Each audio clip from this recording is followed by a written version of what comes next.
اور social media کے ناظرین، الحمدللہ کراچی کے علاقے گارڈن کی بڑی ہی پیاری جیلانی مسجد میں آج حاضری کا شرف ملا ہے اور مختصر حاضری کا شرف ملا ہے۔ ماشاءاللہ یہاں کے اسلامی بھائیوں نے مجھ سے جب وقت مانگا تو میں نے معذرت کر لی تھی کہ آج اتوار ہمارا ذہنی آزمائش جو مدنی چینل کا سلسلہ ہے 8:30 بجے وہ براہ راست ہونا ہے، تو میں نے کہا میں نہیں آ سکوں گا۔ تو انہوں نے کہا آپ تھوڑا وقت دے دیں، ہم مغرب سے عشاء کر لیتے ہیں۔ اب جب اتنے پیار سے بلایا تو میں حاضر ہو گیا ہوں، لیکن مجھے بھی اندازہ ہے، میں بھی آیا تو کافی ٹریفک تھا، اور آپ سے ایک تعاون چاہوں گا کہ میں ٹھیک 7:30 بجے انشاءاللہ یہاں سے نکلوں گا، تو میں فیضان مدینہ پہنچ کر عشاء بھی پڑھوں گا، اور ہمیں روزانہ اپنے سلسلے سے پہلے ایک زبان کی تیاری بھی کرنی ہوتی ہے، وہ بھی میں کروں گا، تو 8:30 بجے میں براہ راست ذہنی آزمائش میں پہنچ سکوں گا۔ اگر آپ بیان کے بعد ملنے کی کوشش کریں گے، میں ملوں گا نہیں، دھکا لگے گا، بزرگ بھی موجود ہیں، اللہ کے گھر میں بیٹھے ہیں۔ میں نیت کرتا ہوں انشاءاللہ میں جیلانی مسجد میں پھر دوبارہ آؤں گا انشاءاللہ، تفصیل سے بڑا بیان کریں گے اور پھر سب سے ملاقات بھی کریں گے انشاءاللہ۔ تو آج میرے ساتھ تعاون کیجئے گا کہ آج یہ جو میری مختصر حاضری ہے اس میں آپ کوئی مسجد میں شور شرابہ نہ ہو، کسی کو دھکا نہ لگے۔ مجھے بتایا ماشاءاللہ یہاں آج انہوں نے عشاء کی نماز بھی جلدی کر لی ہے، تو میں نکل جاؤں گا انشاءاللہ، لیکن فوراً ہی عشاء کی اذان ہو جائے گی تو آپ نے عشاء با جماعت یہیں ادا کرنی ہے انشاءاللہ۔ درود پاک پڑھنے کے بے شمار فضائل و برکات ہیں۔ مصطفیٰ جان رحمت صلی اللہ تعالیٰ علیہ وسلم کا فرمان عالی شان ہے کہ تم اپنی مجلسوں کو مجھ پر درود پاک پڑھ کر آراستہ کیا کرو کہ تمہارا مجھ پر درود پاک پڑھنا کل بروز قیامت تمہارے لیے نور ہوگا۔ تو آج مل کر بیٹھے ہیں، آئیے اپنی اس مجلس کو سجا لیتے ہیں، قیامت کے نور کو جمع کرتے ہیں، مل کر درود پاک پڑھیں۔ صلو علی الحبیب صلی اللہ تعالی علی محمد صلی اللہ علیہ وسلم۔ آج میں نے مختصر جو آپ تک میسج دینا ہے، دنیا میں ہر شخص کی کچھ خواہشیں ہوتی ہیں، ڈیزائرز ہوتی ہیں، تمنائیں ہوتی ہیں۔ مثال کے طور پہ اگر آپ سے کوئی پوچھے، مجھ سے کوئی پوچھے کہ یار بتاؤ تمہاری زندگی کی سب سے بڑی خواہش کیا ہے، پہلی خواہش بتاؤ، دوسری بتاؤ، پھر تیسری بتاؤ، ٹاپ 3 ڈیزائرز، ٹاپ 3 خواہشیں، تمنائیں۔ کئی لوگ جیتے ہی ان تمناؤں کے آسرے میں ہیں۔ بہت سو کی تمنا ہوتی ہے اچھا بڑا گھر مل جائے، بڑی گاڑی مل جائے، فلاں ملک کا ویزا مل جائے، فلاں دنیا میں ملک دیکھ لوں، عجب عجب شوق ہیں دنیا میں لوگوں کے۔ مگر آج جس ہستی کی میں نے بات کرنی ہے، جن کے بارے میں کہا جاتا ہے آپ افضل البشر بعد الانبیاء ہیں، یہ مہینہ بھی جمادی الاخری کا مہینہ بھی سیدنا صدیق اکبر رضی اللہ عنہ کی ہمیں یاد دلاتا ہے۔ مرتبہ کیسا ہے کہ ملائکہ اور انسانوں میں جو بھی انبیاء اور رسل ہیں، اس کے بعد سب سے دنیا میں افضل جو ہستی ہے وہ سیدنا صدیق اکبر رضی اللہ تعالیٰ عنہ۔ اچھا یہ مقام ملا کیوں، اتنا بڑا مقام کہ فرشتوں سے بھی افضل، انسانوں سے بھی افضل، سارے صحابہ سے افضل۔ اچھا صرف نبی پاک کی امت سے نہیں، پچھلی تمام نبیوں کی امتوں سے بھی افضل صدیق اکبر رضی اللہ تعالیٰ عنہ، اتنا بڑا مرتبہ۔ تو صدیق اکبر رضی اللہ تعالیٰ عنہ نے ایک بار بتایا کہ میری زندگی کی 3 خواہشیں ہیں، ٹاپ 3 ڈیزائرز۔ آج میرا یہی موضوع ہے کہ صدیق اکبر رضی اللہ تعالیٰ عنہ کی دل کی تمنا کیا تھی، اور پھر میں اور آپ چیک کریں کہ ہماری زندگی کی تمنائیں کیا ہیں۔ اگر نبی پاک کا قرب حاصل کرنا ہے، اللہ کا مقبول بندہ بننا ہے، تو سیکھو کہ صدیق اکبر رضی اللہ تعالیٰ عنہ کی حیات طیبہ کیا تھی۔ کیا پیارے الفاظ ہیں، معنی تو بعد میں بتاؤں گا، جب لفظ سنو گے تو پتہ چلے گا ایسا لگتا ہے موتیوں کی لڑی ہے۔ آپ کہتے ہیں میری 3 خواہشیں ہیں، النظر الیک وانفاق مالی علیک والجلوس بین یدیک۔ یعنی ان تینوں خواہشات کو میں اگر ایک شعر میں بیان کر دوں نا کہ صدیق اکبر رضی اللہ عنہ کی زندگی کیا تھی، تو وہ شاعر کہتے ہیں نا، میرے تو آپ ہی سب کچھ ہے رحمت عالم، میرے تو آپ ہی سب کچھ ہے رحمت عالم، میں جی رہا ہوں زمانے میں آپ ہی کے لیے، تمہاری یاد کو کیسے نہ زندگی سمجھوں، یہی تو ایک سہارا ہے زندگی کے لیے۔ آپ کہتے 3 تمنائیں ہیں، النظر الیک، بس حضور کا دیدار کرتا رہوں، میری آنکھیں نبی پاک کو دیکھتی رہیں، پہلی خواہش تو یہ ہے۔ وانفاق مالی علیک، دوسری خواہش یہ ہے کہ میں اپنا مال نبی پاک پر خرچ کرتا رہوں. لوگ کہتے ہیں مال بچوں پر خرچ کروں، اپنے آپ پر کروں، گھومنے پھرنے پہ خرچ کروں، گھر بنانے پہ کروں. نہیں، میرا مال میرے آقا پر قربان، خرچ ہوتا رہے میرا مال، یہ میری خواہش ہے. اور تیسری والجلوس بین یدیک، میں نبی پاک کے قدموں میں حاضر رہوں، بس آقا کی صحبت ملتی رہے. ایک تو ہے تمنا، التجا، خواہش. اللہ تعالیٰ نے صدیق اکبر رضی اللہ تعالیٰ عنہ کی ان تینوں خواہشوں کو پورا کیسے کیا؟ دل سے خواہش ہو، نیک نیت ہو. کہتے ہیں نا نیت، اچھی نیت ہوتی ہے تو منزل آسان ہو جاتی ہے. تو کیا ہوا کہ صدیق اکبر رضی اللہ تعالیٰ کی پہلی خواہش النظر الیک. صحابہ کرام لکھتے ہیں، بتاتے ہیں کہ جب نبی پاک بیان کرتے تھے نا، صحابہ کرام بیٹھتے تھے تو صحابہ کرام میں اتنی ہمت نہیں ہوتی تھی کہ وہ پیارے آقا کو دیکھ سکیں. روب نبوت، جلال نبوت، حسن و جمال کے پیکر صحابہ کرام ادب سے جو ہے نا سر جھکا کے بیٹھتے تھے. روایت کے الفاظ ہیں فقط 2 صحابہ تھے جن کو یہ شرف حاصل تھا کہ جب نبی پاک بیان فرماتے تو سیدنا صدیق اکبر رضی اللہ تعالیٰ عنہ اور حضرت عمر رضی اللہ تعالیٰ عنہ یہ نبی پاک کو بیان کے دوران دیکھا کرتے تھے. یہ آقا کو دیکھتے، آقا ان کو دیکھتے تھے. یہ نبی پاک کو دیکھ کر مسکراتے، آقا انہیں دیکھ کر مسکراتے تھے. یعنی کئی صحابہ کے بارے میں ادب دیکھو، کئی صحابہ کے بارے میں آتا ہے جنہوں نے برسوں گزارے نبی پاک کی صحبت میں، لیکن اگر ان سے کوئی پوچھتا نا پیارے آقا کا حلیہ بیان کرو تو نبی پاک کا حلیہ بیان نہیں کر سکتے تھے. کہتے ہیں ہم بیٹھتے ضرور تھے مگر دیکھ نہیں پاتے تھے، کنکھیوں سے دیکھتے تھے، ادب سے دیکھتے، پھر سر جھکا لیتے. یہ بڑوں کا طریقہ ہے. لیکن شان صدیق اکبر اور شان عمر فاروق تو النظر الیک، حضور کو دیکھتا رہوں. تو دیکھنے کا شرف زندگی میں تو ملا، مگر علماء کہتے ہیں جو غار ثور میں 3 دن اور 3 راتیں، nobody over there، دنیا میں اور کوئی نہیں تھا، صرف نبی پاک تھے اور صدیق اکبر رضی اللہ تعالیٰ عنہ تھے. کہتے جو 3 دن صدیق اکبر نے دیدار کیا نا، وہ دنیا میں یہ شرف کسی کو نہیں ملا. امیجن کرو، غور کرو، کسی کی گود میں جب کوئی لیٹتا ہے، نبی پاک نے حضرت صدیق اکبر رضی اللہ تعالیٰ کے زانوں پر آرام کیا. کتنا کلوزلی، کتنا قریب سے نبی پاک کا دیدار کیا ہوگا. پلکیں بھی دیکھی ہوں گی، ابرو بھی دیکھے ہوں گے، رخسار بھی دیکھے ہوں گے، پیاری پیشانی کو کتنا قریب سے دیکھا ہوگا، داڑھی مبارک کے ایک ایک نورانی بال کو دیکھا ہوگا. علماء نے الفاظ لکھا، سیرت نگاروں نے یہ جملے لکھے کہ جس وقت صدیق اکبر رضی اللہ تعالیٰ عنہ کی گود میں نبی پاک آرام فرما تھے، جو عبادت صدیق اکبر کر رہے تھے فرش و عرش پر کوئی وہ عبادت نہیں کر رہا تھا. اس وقت کائنات میں فقط یہ شرف صدیق اکبر رضی اللہ تعالیٰ عنہ کو حاصل تھا کہ جلوہ جانا کا دیدار اپنی آنکھوں سے کر رہے تھے. آقا علیہ الصلوۃ والسلام ان کی گود میں آرام فرما تھے. النظر الیک، تمنا تھی حضور کو دیکھتا رہوں. اللہ نے کیسی پوری کی کہ زندگی میں بھی دیکھا اور غار میں فقط صدیق اکبر نے دیکھا. پنجابی میں کہتے ہیں نا رچ کے دیکھا، جی بھر کے دیکھا. آقا کا دیدار 3 دن اور 3 رات کرتے رہے. دوسری تمنا وَإِنفَاقُ مَالِ عَلَيْكَ، کہ حضور میں اپنا مال آپ پر خرچ کرتا رہوں. میری تمنا ہے میرا مال سرکار پر خرچ کرتا ہوں.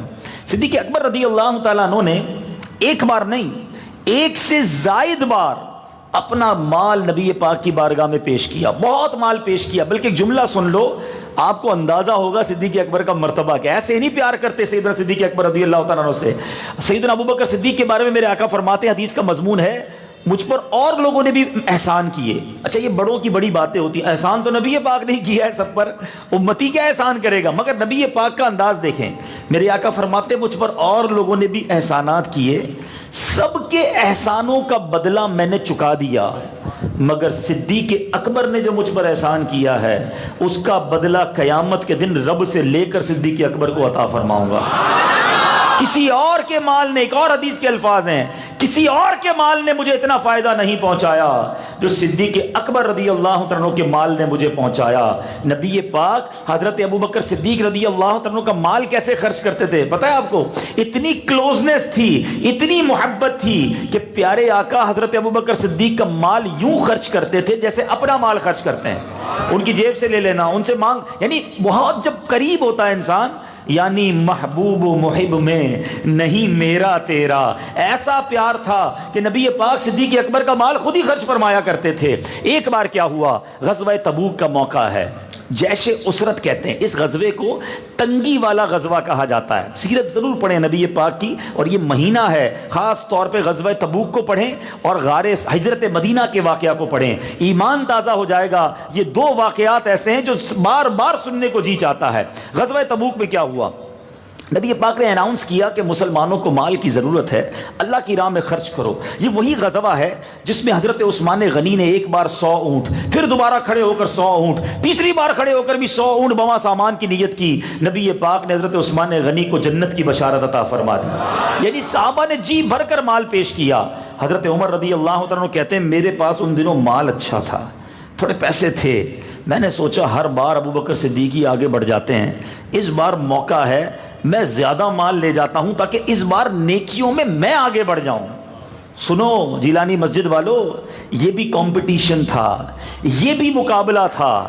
آج میرے پاس پیسے زیادہ ہوں تو بندہ کہتا ہے اب تو ارمان پورے کرنے کے دن آئے ہیں، اب تو فلاں جگہ چلتے ہیں، گھومنے پھرنے عیاشی کریں گے تھوڑی. یعنی اللہ عطائیں بڑھاتا ہے، ہم خطائیں بڑھاتے ہیں. عقل کیا کہتی ہے بتاؤ، کہ اللہ مال بڑھائے ہم شکر بڑھائیں، صدقہ بڑھائیں، سجدے بڑھائیں. صحابہ کرام نیکیوں کا مقابلہ کرتے تھے اور ہم ایک دوسرے سے مال میں مقابلہ، اس کی اسکوٹر اچھی، میں نے اس سے اچھی والی لینی ہے، اچھا گاڑی لے لی ہے میں اس سے اچھے ماڈل کی گاڑی لوں گا، بچے کی شادی میں اتنا خرچہ کیا میں اس سے زیادہ خرچہ کروں گا. اسی چکر میں مر گئے. مالداروں کو دیکھ کر طبیعت خراب ہو جاتی ہے، بڑا گھر دیکھ لے تو ڈی مورلائز ہو جاتے ہیں، یار میں گارڈن میں رہتا ہوں وہ ڈیفینس میں رہتا ہے. زندگی بھر اس چکر میں رہو گے، کبھی سکون میں نہیں آؤ گے. اگر سکون میں رہنا ہے آج ایک جملہ یاد کر لو، نعمتوں میں اپنے سے کم تر لوگوں کو دیکھو. تم فلیٹ میں رہتے ہو، لوگ جھونپڑی میں رہتے ہیں، تم جھونپڑی میں رہتے ہو، لوگ روڈ پر سوتے ہیں. ارے اگر کوئی فٹ پاتھ پر سوتا ہے وہ بھی اللہ کا شکر ادا کرے. لوگ جیلوں میں قید ہیں، ہاسپٹل کے بیڈز پر پڑے ہوئے ہیں، طرح طرح کی نالیاں لگی ہوئی ہیں، نہ کھا سکتے ہیں نہ نکال سکتے ہیں. ارے بیچاروں کا کھانا بھی نالیوں کے ذریعے، ان کا استنجا بھی نالیوں کے ذریعے. شکر ادا کرو اللہ نے کروڑوں سے اچھا بنایا. لیکن آج اپنے سے آگے والوں کو دیکھ کر لوگ ٹینشن میں آ جاتے ہیں. اگر مقابلہ کرنا ہے آؤ سیکھو صدیق اکبر اور حضرت عمر فاروق سے. کہتے مال زیادہ تھا، آقا کی بارگاہ میں حاضر ہوا، عرض کی حضور یہ مال آپ کی بارگاہ میں حاضر ہے. کہا عمر کتنا لائے ہو، گھر والوں کے لیے کیا چھوڑا ہے؟ کہا حضور 50% لے آیا ہوں، جتنا گھر میں تھا آدھا اللہ کی راہ میں پیش کر رہا ہوں، آدھا گھر والوں کے لیے چھوڑا ہے. حضرت عمر 50% لے کر جاتے ہیں. آج دوستوں کو 2.5% زکوٰۃ بھاری پڑتی ہے. او ہو رمضان آ گیا، 2.5% دینی پڑے گی. اللہ کے بندوں 97.5% پر خوشی کرو، شکر ادا کرو اللہ کا کہ اللہ نے دینے والا بنایا، مانگنے والا نہیں بنایا. زکوٰۃ بھاری پڑتی ہے. حضرت عمر 50% لے گئے. اب کہتے ہیں انتظار تھا ابو بکر صدیق کیا لاتے ہیں. سیدنا ابو بکر صدیق آئے، بظاہر اپیرنٹلی مال تھوڑا تھا، حضرت عمر کا مال زیادہ تھا، حضرت ابو بکر کا مال تھوڑا تھا، سر پر پوٹلا یا کاندھے پر پوٹلا اٹھایا ہوا تھا. آقا کی بارگاہ میں پیش کیا کہ اے ابو بکر کیا لائے ہو اور گھر والوں کے لیے کیا چھوڑا ہے؟ کہ حضور جو گھر میں تھا سب لے آیا ہوں. اے ابو بکر گھر والوں کے لیے کیا چھوڑا ہے؟ کہ حضور گھر والوں کے لیے اللہ اور اس کا رسول کافی ہے. حضرت عمر نے اس دن وہ تاریخی جملہ کہا، کہتے اس دن میں نے جان لیا کہ میں ابو بکر صدیق سے نیکیوں میں کبھی آگے نہیں بڑھ سکتا. کتنا مال لائے؟ ایوری تھنگ، جو بھی گھر میں تھا لے آئے. بلکہ جو کرتے پر بٹن لگے تھے نا اس کی جگہ کانٹے لگا کر لائے. بٹن بھی راہ خدا میں دے دیے.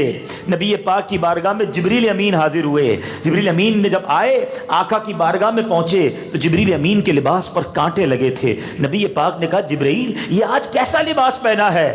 سنو جبریل امین کہتے حضور میں نے نہیں، آسمانوں پر جتنے فرشتے ہیں آج سب نے، اللہ کو ابو بکر کی ادا ایسی پسند آئی ہے کہ آسمانوں پر جتنے فرشتے ہیں سب نے اپنے لباس پر کانٹے لگائے ہیں. حضور ابو بکر سے کہیے اللہ آپ کو سلام فرماتا ہے، اور حضور ابو بکر سے پوچھئے اس حالت میں کہ اب تمہارے پاس کچھ نہیں، کیا تم رب سے راضی ہو؟ اللہ اکبر۔ نبی پاک نے رب کا سلام ابو بکر کو فرمایا کہ اے ابو بکر، جبریل آئے ہیں، تمہیں رب کا سلام پہنچ رہا ہے، اور رب یہ بھی پوچھنا چاہتا ہے کہ بتاؤ اب تمہارے پاس کچھ نہیں، بدن پر کانٹے لگے ہیں، تمہارے لباس میں بھی کانٹے لگے ہیں، بتاؤ ابو بکر اس حال میں رب سے راضی ہو؟ اللہ اکبر۔ صدیق اکبر زاروں کتار رونے لگے، کہتے حضور میں رب سے کیسے ناراض ہو سکتا ہوں؟ میں یقیناً اپنے رب سے راضی ہوں حضور، بالکل راضی ہوں۔ آج وہ لوگ سبق حاصل کریں، تھوڑی نوکری کمزور ہو جائے، تھوڑے پیسے کم ہو جائیں، مزے کا کھانا نہ ملے تو اللہ کی بارگاہ میں شکوہ کرتے ہو اللہ نے دیا نہیں، میں غریب رہ گیا، میں پیچھے رہ گیا۔ ارے صدیق اکبر نے سب دے دیا، پھر بھی کہتے میں اللہ سے راضی ہوں، اور ہم ہیں ناشکری کرتے ہیں۔ ایک مقام سمجھو، ساری زندگی میں اور آپ یہ دعا کرتے رہے کہ یا اللہ ہم سے راضی ہو جا۔ مقام صدیق اکبر دیکھو کہ رب صدیق اکبر سے پوچھ رہا ہے اے ابو بکر تو مجھ سے راضی ہے کہ نہیں ہے؟ وَإِنفَاقُ مَالِ عَلَيْكَ، اے اللہ کی راہ میں خرچ کرنا سیکھنا ہو تو سیکھو صدیق اکبر سے۔ کنجوسی نہ کیا کرو کہ یار یہ پیسے چلے جائیں گے، سوال کا جواب دو نا۔ صدیق اکبر نے سارا مال خرچ کر دیا، کیا اس کے بعد مانگنا شروع کر دیا؟ پڑھا کسی کتاب میں؟ اللہ نے اور عطا کیا، پھر عطا کیا۔ خزانے بڑھتے ہی جاتے ہیں جب کوئی اللہ کی راہ میں خرچ کرتا ہے۔ تیسری تمنا کیا تھی؟ والجلوس بین یدیک، ہے حضور کے قدموں میں حاضر رہوں۔ سبحان اللہ، اللہ نے یہ تمنا بھی کیسی پوری کی، ساری زندگی حاضر رہے، غار ثور میں حاضر رہے، غزوات میں حاضر رہے، اور کرم کیسا ہوا کہ جب دنیا سے جانے کا وقت آیا صدیق اکبر نے تمنا کی کہ ایسا کرنا میری میت کو سرکار کی بارگاہ میں آقا کے روضے کے باہر لے جانا، عرض کرنا حضور ابو بکر حاضر ہے، اگر دروازہ کھل جائے، اجازت مل جائے تو مجھے نبی پاک کے ساتھ دفنا دینا، اجازت نہ ملے تو جنت البقیع میں دفنا دینا۔ بات لمبی ہو جائے گی، عقل مندوں کے لیے اشارہ دے دیتا ہوں۔ بتاؤ صدیق اکبر کا عقیدہ کیا تھا کہ جو ہو چکا ہے، جو ہوگا حضور جانتے ہیں، آقا کے پاس لے جانا، جواب ملے گا آقا سے۔ ارے ابو بکر کا بھی عقیدہ یہی ہے، جن صحابہ نے وصیت پر عمل کیا ان سارے صحابہ کا بھی عقیدہ یہ تھا۔ جنازہ لے کر آقا کی بارگاہ میں چلے گئے کہ حضور ابو بکر حاضر ہے، دروازہ کھلتا ہے، آواز آتی ہے حبیب کو حبیب سے ملا دو، حبیب کو حبیب کا اشتیاق ہے۔ اللہ اکبر۔ صدیق اکبر آج بھی نبی پاک کے ساتھ ہیں۔ والجلوس بین یدیک، تمنا یہ تھی کہ میں آقا کی بارگاہ میں حاضر رہوں، زندگی میں تو حاضر رہے، صبح قیامت تک سنہری جالیوں میں بھی آقا کے ساتھ صدیق اکبر موجود ہیں۔ ایک بار نبی پاک صحابہ کے پاس آئے، ایک ہاتھ میں حضرت ابو بکر صدیق کا ہاتھ تھا، دائیں ہاتھ میں، بائیں ہاتھ میں حضرت عمر کا ہاتھ۔ نبی پاک آئے اور اپنے صحابہ سے کہتے ہیں دیکھ لو جیسے آج آئے ہیں نا، محشر کے دن بھی ہم اسی طرح آئیں گے۔ کہ جو سنہری جالیوں میں تین صاحب ہیں نا، نبی پاک کے دو دوست، دو ساتھی، خلیفۃ المسلمین، جب محشر کے دن نبی پاک اپنی قبر سے اٹھیں گے، اس کے بعد حضرت ابو بکر صدیق، پھر حضرت عمر فاروق، اور آقا ان کا ہاتھ پکڑیں گے اور پھر محشر کی طرف آئیں گے۔ اللہ اکبر، یہ کیسا منظر ہوگا۔ اللہ کا جتنا شکر ادا کرے وہ کم ہے کہ اللہ نے مجھے اور آپ کو صحابہ کی محبت بھی عطا کی ہے، اہل محبت، اہل بیت کی محبت بھی عطا کی ہے، اور انشاءاللہ ان دونوں کی محبت ہمارا بیڑا پار کروائے گی۔ تو آج جو اجتماع کیا گیا ہے یہ بڑا ہی خوبصورت اجتماع ہے، یہ ایک ماہ کے مدنی قافلوں کی تیاری کے لیے یہ اجتماع کیا گیا ہے، اور ماشاءاللہ میں بہت عرصے سے دیکھ رہا ہوں کہ گارڈن کے علاقے سے ایک ماہ کے قافلے ماشاءاللہ بڑی اچھی تعداد میں جاتے ہیں، اور میرا خیال ہے اگلے مہینے یہ بتایا جا رہا ہے کہ آنے والی اتوار، بلکہ اگلی اتوار کو دوپہر 3 بجے کراکرم ایکسپریس کی بوگی بک کروائی ہے، اور سبحان اللہ یہ مدنی قافلے ایک ماہ کے لیے فیصل آباد اور اس کے بعد پھر اسلام آباد سفر کریں گے۔ چلیں میں ایک ایڈیشن کر دیتا ہوں، میری ان سے کوئی بات نہیں ہوئی، 16 کو آپ جا رہے ہیں، 19 کو میں بھی فیصل آباد آ رہا ہوں انشاءاللہ، اور ہمارا ذہنی آزمائش کا جو سیمی فائنل ہے وہ فیصل آباد میں ہی ہونے جا رہا ہے۔ تو اگر آپ کے قافلے میں گنجائش ہو اور آپ اپنے جدول میں اس کو بھی شامل کر لیں تو انشاءاللہ پھر وہاں مل کر انشاءاللہ علم دین سیکھیں گے انشاءاللہ۔ تو 19 کی رات کو عظیم الشان سیمی فائنل جو ہے ہمارا وہ فیصل آباد میں ہو رہا ہے۔ 21 بروز جمعہ مرکز الاولیاء لاہور میں، پہلا اناؤنسمنٹ کر رہا ہوں، اب میں جا کے مجھے چینل پہ کرنا تھا لیکن چلیں آج جیلانی مسجد میں پہلا اناؤنسمنٹ کر دیتا ہوں کہ 21 فروری بروز جمعہ ہمیں اجازت مل گئی ہے، داتا حضور کے صحن میں انشاءاللہ ذہنی آزمائش کا فائنل ہوگا انشاءاللہ۔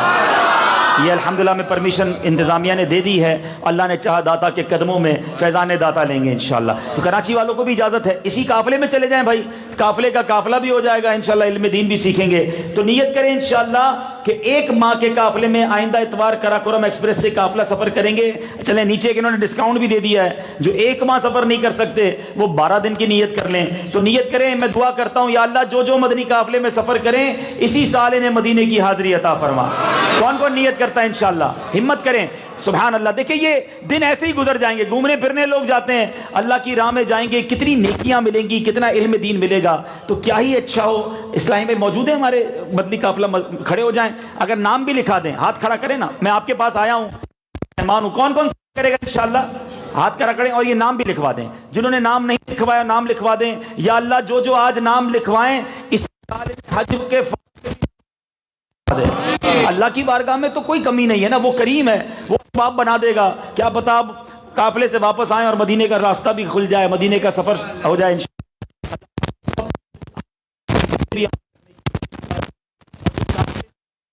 اللہ ان کے گھر بار کی حفاظت فرمائے، قدم قدم پر ان کی حفاظت فرمائے، اس مسجد کو شاد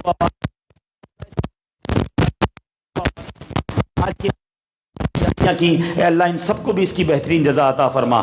ایک بار پھر عرض ہے، میں معذرت خواہ ہوں، میں بہت شارٹ ٹائم کے لیے آیا تھا، لیکن اب مجھے نکلنے کا راستہ دے دیں، شور شرابہ نہ ہو، ہم اللہ کے گھر میں ہیں، بالکل اپنی جگہ بیٹھے رہیں گے، ابھی اذان ہوگی، میں نکل جاؤں پھر، اور پھر انشاءاللہ آپ نے عشاء یہاں پڑھنی ہے۔ صلو علی الحبیب۔ آپ سب نماز پڑھ کے ہی جائیے گا، با جماعت نماز پڑھ، میں انشاءاللہ عشاء فیضان مدینہ میں پڑھوں گا۔